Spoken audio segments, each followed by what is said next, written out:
Salam, selamat bertemu kita kembali Bapak Ibu Saudara Saudariku yang terkasih dalam channel ini yang kita sebut channel Langsung Sitorus. Dan pada kesempatan ini akan kita gunakan untuk menafsirkan, merenungkan apa yang menjadi epistel pada tanggal 19 Mei tahun 2024, yakni Minggu Pentakosta, perayaan yang pertama. Dan kiranya pertemuan kita ini semakin erat, saling menolong, saling membantu. Yang belum subscribe, kita mohon agar mau mensubscribe. Mohon sebarkan video ini, karena tafsiran kita, perenungan kita sering berdasarkan tekstual, sehingga bisa relevan di setiap saat, setiap waktu. Dan khotbah kita selalu didasarkan kepada apa yang tertulis. Kiranya Tuhan memberkati kita Bapak Ibu Saudara yang terkasih. Untuk memulai perenungan kita, mari kita terima pesan penyertaan dari Tuhan kita. Anugerah dari Tuhan kita Yesus Kristus, kasih setia Allah Bapa dan persekutuan Roh Kudus menyertai dan memberkati kita semua. Amin. Tuhan Bapa Surgawi, kami akan merenungkan firman-Mu. Bukalah hati dan pikiran kami untuk dapat memahami firman-Mu itu, dan kiranya Roh Kudus-Mu terus menggerakkan hati kami untuk bisa menjadi tempat-Mu atau alat-Mu bekerja. Dalam Yesus Kristus kami mohon dan mengucap syukur. Amin. Firman yang akan kita renungkan Bapak Ibu Saudaraku yang terkasih ditentukan dari Kejadian 41 ayat 37 sampai ayat 42. Marilah kita baca perikop tersebut. Usul itu dipandang baik oleh Firaun dan oleh semua pegawainya. Lalu berkatalah Firaun kepada para pegawainya, "Mungkinkah kita mendapat orang seperti ini, seorang yang penuh dengan roh Allah?" Kata Firaun kepada Yusuf, "Oleh karena Allah telah memberitahukan semuanya ini kepadamu, tidaklah ada orang yang demikian berakal budi dan bijaksana seperti engkau. Engkaulah menjadi kuasa atas istanaku, dan kepada perintahmu seluruh rakyatku akan taat. Hanya tahta inilah kelebihanku daripadamu." Selanjutnya Firaun berkata kepada Yusuf, "Dengan ini aku melantik engkau menjadi kuasa atas seluruh tanah Mesir." Sesudah itu Firaun menanggalkan cincin meterainya dari jarinya dan mengenakannya pada jari Yusuf. Dipakaikannya lah kepada Yusuf pakaian daripada kain halus dan digantungkannya kalung emas pada lehernya. Demikianlah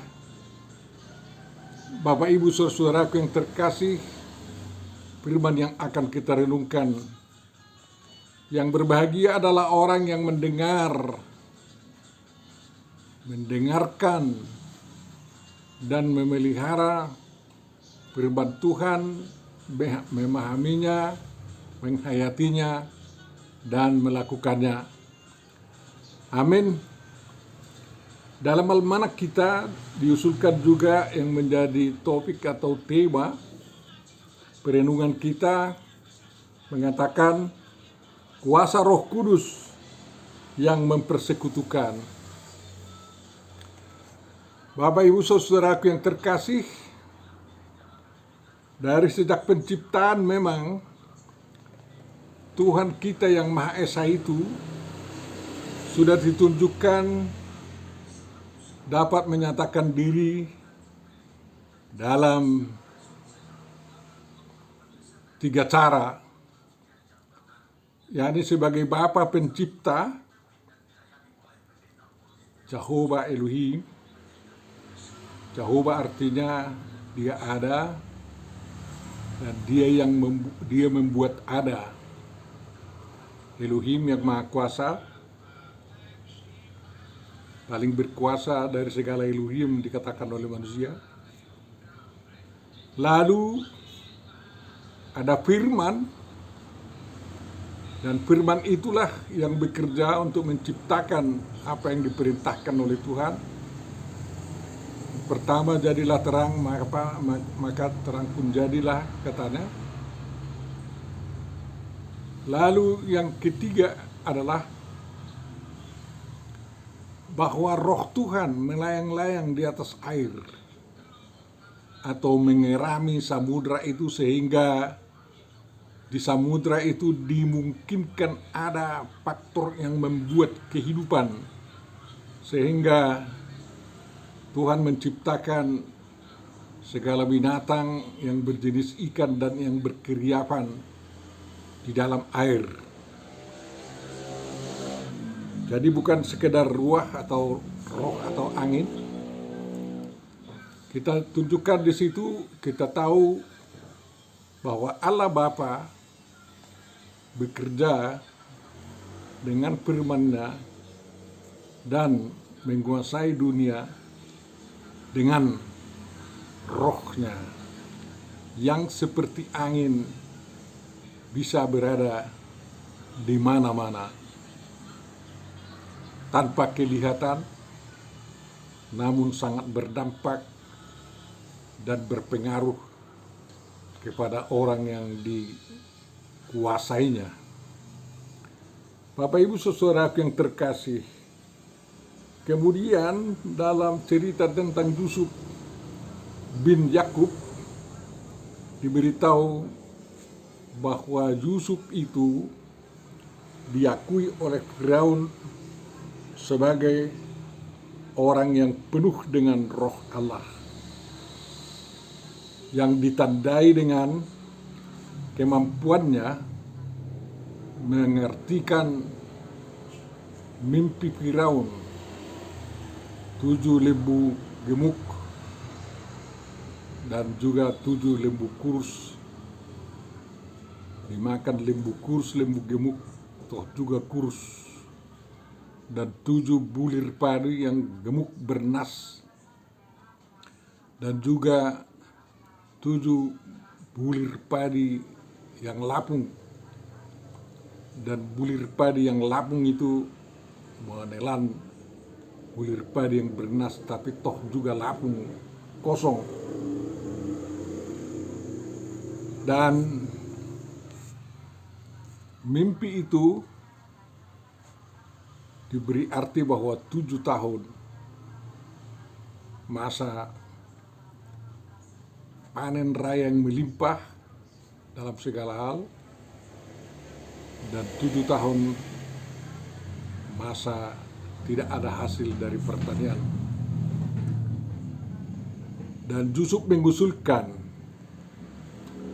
agar Firaun mencari orang yang tepat untuk mengurus apa yang akan terjadi di negeri Mesir demi kemaslahatan bangsa Mesir dan bangsa-bangsa. Dan ternyata Firaun yang kita tidak tahu pasti namanya, tapi memerintah sebagai salah seorang dari dinasti Hyksos dari keturunan Sem, yang memerintah di dinasti ke-15 di Mesir antara tahun 1720 sampai 1560 sebelum Masehi.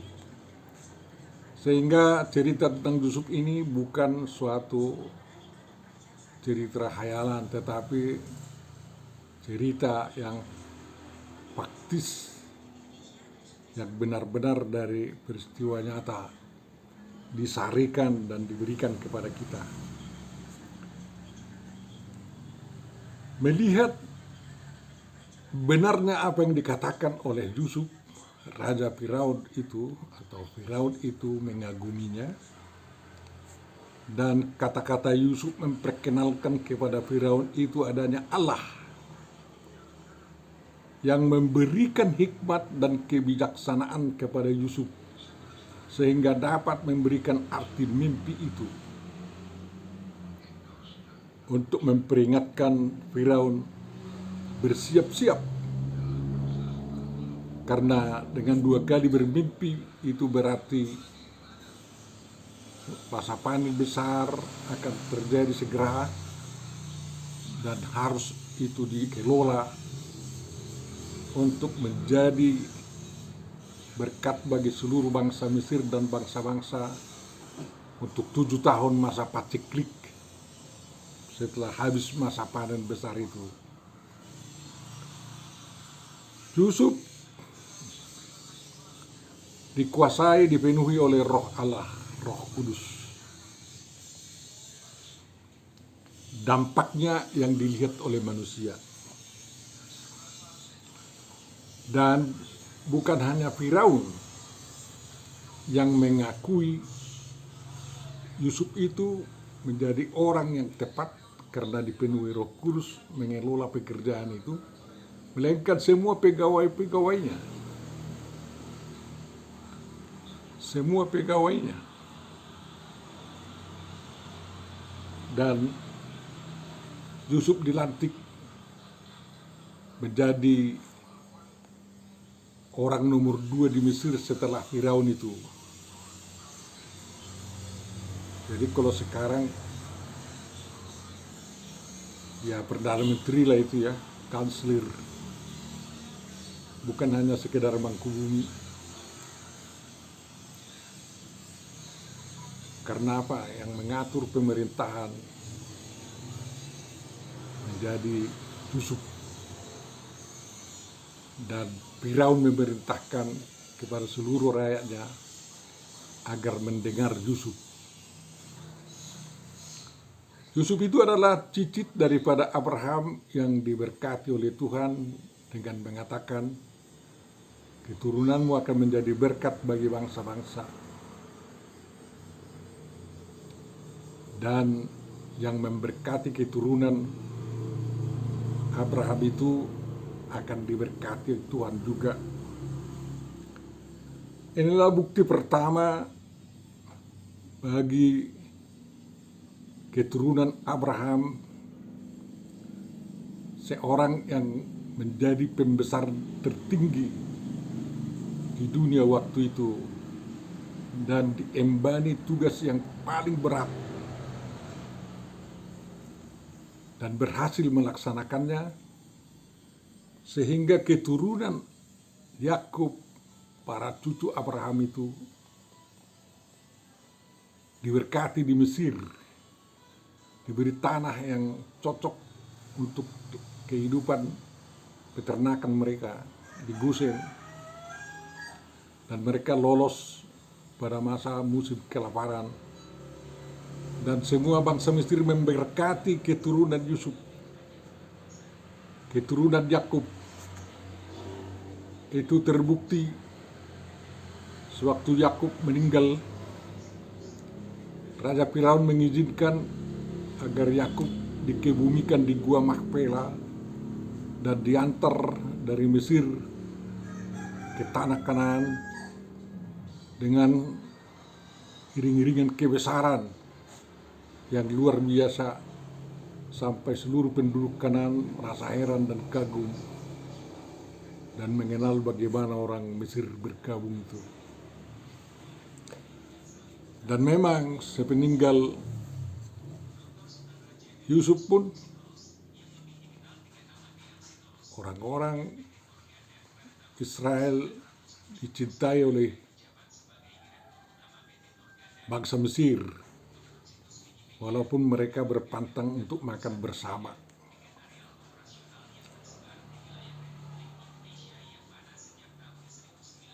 Tetapi setelah 400 tahun keturunan bangsa Israel berada di Mesir dan menjadi sangat banyak, bangsa Mesir menjadi memperbudak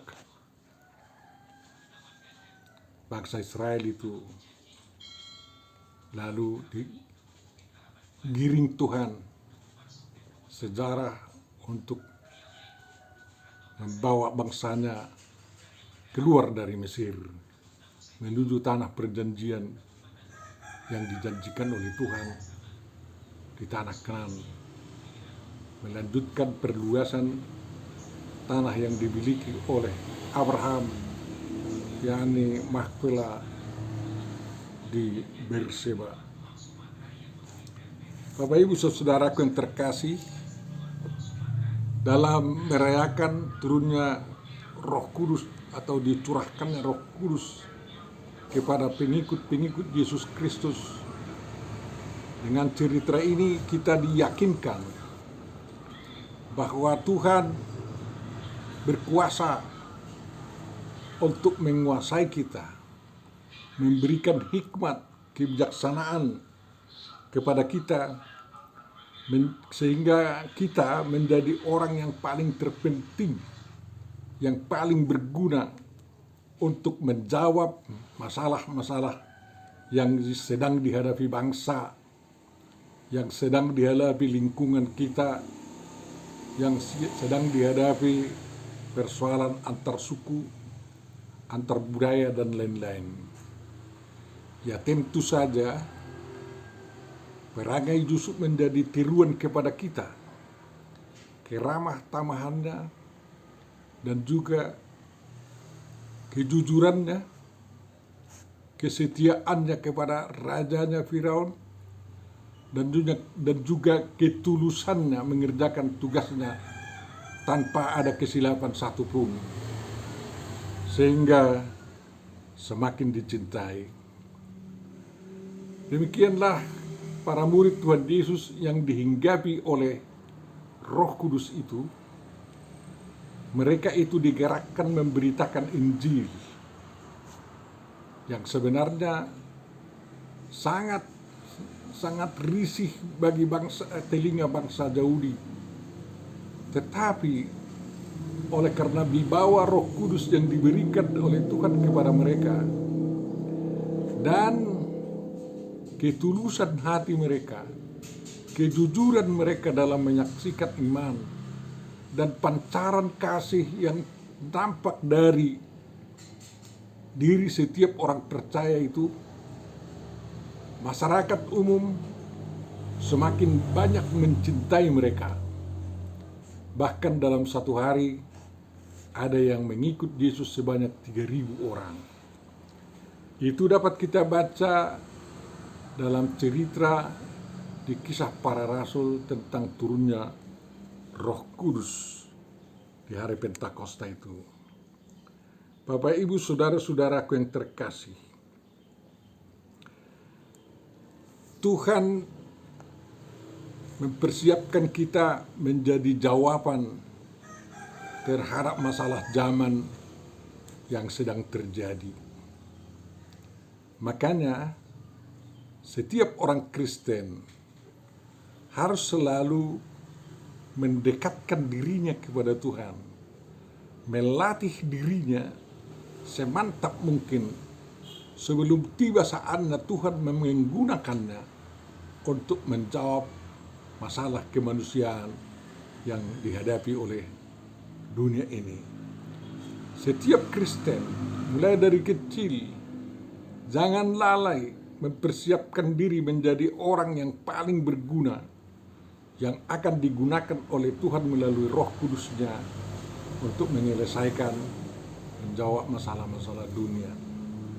Kita ingat Yusuf itu di rumah Yakub menjadi orang yang sangat mengasihi orang tuanya, menjadi orang yang banyak belajar dari bapaknya tentang firman Tuhan yang disampaikan kepada Yakub. Sewaktu dia di rumahnya, dia belajar banyak tentang adab keimanan kepada Tuhan. Setelah dia dijual ke Mesir dan jatuh ke tangan keluarga Potifar, dia berpantang untuk berbuat zina, untuk melakukan dosa. Seberat apapun godaan yang dihadapinya, dia berjuang keras untuk tidak melakukan dosa. Makanya kita pun, kalau kita sudah tiba di panggung politik bersama pejabat-pejabat negara, sebesar apapun godaan kepada kita untuk melakukan korupsi bersama pejabat-pejabat yang tidak seiman dengan kita harus berjuang keras untuk tidak mau mengikuti praktek korupsi seperti itu, untuk melakukan dosa mengkhianati negara dan pemerintah. Walaupun risikonya kita dipenjarakan atau kita dibebas tugaskan dari jabatan kita, namun kita harus tegak terus sebagai orang jujur dan tulus yang taat beriman kepada Tuhan Allah, dengan keyakinan yang kuat bahwa Tuhan akan mengubah semuanya demi kebaikan kita dan partisipasi kita, peranan kita menjadi berkat bagi bangsa-bangsa lain. Di penjara pun dia menjadi anak kesayangan oleh kepala penjara, dan dia membantu tanpa pamrih juru minum dan juru bakar roti dari Firaun yang dimasukkan sepenjara dengan dia, dengan tulus memohon agar kalau juru minuman itu dikembalikan kepada kerjanya, dia diingat kembali. Artinya, walaupun kita dalam keadaan terjepit dibelenggu oleh dunia ini, kita harus berakal budi untuk mencari kesempatan bagaimana kita berperan lebih luas dan lebih kuat lagi demi kemaslahatan bangsa kita. Oleh karena itu, kemampuan demi kemampuan harus ditambah di dalam diri kita. Dan itulah yang dibutuhkan oleh suatu bangsa yang akan besar. Dan semua orang mencintai orang-orang yang punya keahlian, punya hal yang sangat berguna bagi suatu bangsa walaupun dia dari suku orang lain. Itulah harapan kita yang terjadi kepada umat Tuhan di Indonesia. Oleh karena itu, persiapan diri kita dan keberanian kita menampilkan keterampilan kita, kemampuan kita untuk memimpin akan menuntun kita berperan besar di tengah-tengah bangsa kita. Dan apabila kita sudah sampai kepada puncak kekuasaan itu, kita turut mengatur negara ini. Kita akan tiru juga perilaku Yusuf. Dia peduli terhadap keluarganya. Dia peduli terhadap bangsanya, tanpa menyinggung perasaan bangsa Mesir waktu itu. Kita juga demikian. Umat Tuhan harus saling masih amin-aminan, masih tukul-tukulan, saling menolong, saling membantu agar bisa berperan penting dan hidup dengan baik dengan bangsa-bangsa atau suku-suku atau umat beragama lain. Itulah tujuan kita, Bapak Ibu Saudara, ditempatkan di dunia ini, yakni menjadi berkat bagi orang lain. Dan kuasa Roh Kudus akan menuntun kita yang setia terhadap Tuhan. Yakinlah, saudara pasti akan digunakan sesuai dengan bidang keahlian saudara dimanapun saudara berada. Tetaplah setia kepada Tuhan, walaupun kau disesah, walaupun Anda begitu banyak menderita. Suatu saat nanti Tuhan akan membuka jalan bahwa saudara akan berperan penting demi kemaslahatan umat yang lain juga. Bapak Ibu Saudaraku terkasih, mari kita bersuka cita menyambut Roh Kudus yang mau berbait di dalam diri kita. Dan kita biarkan Roh Kudus mengendalikan diri kita, mengendalikan kata-kata kita, dan mengendalikan keahlian kita demi kemuliaan Tuhan dan demi kebahagiaan bangsa. Mari kita berdoa. Tuhan Bapa Surgawi, terima kasih atas penjelasan renungan firman yang sampai kepada kami. Amin.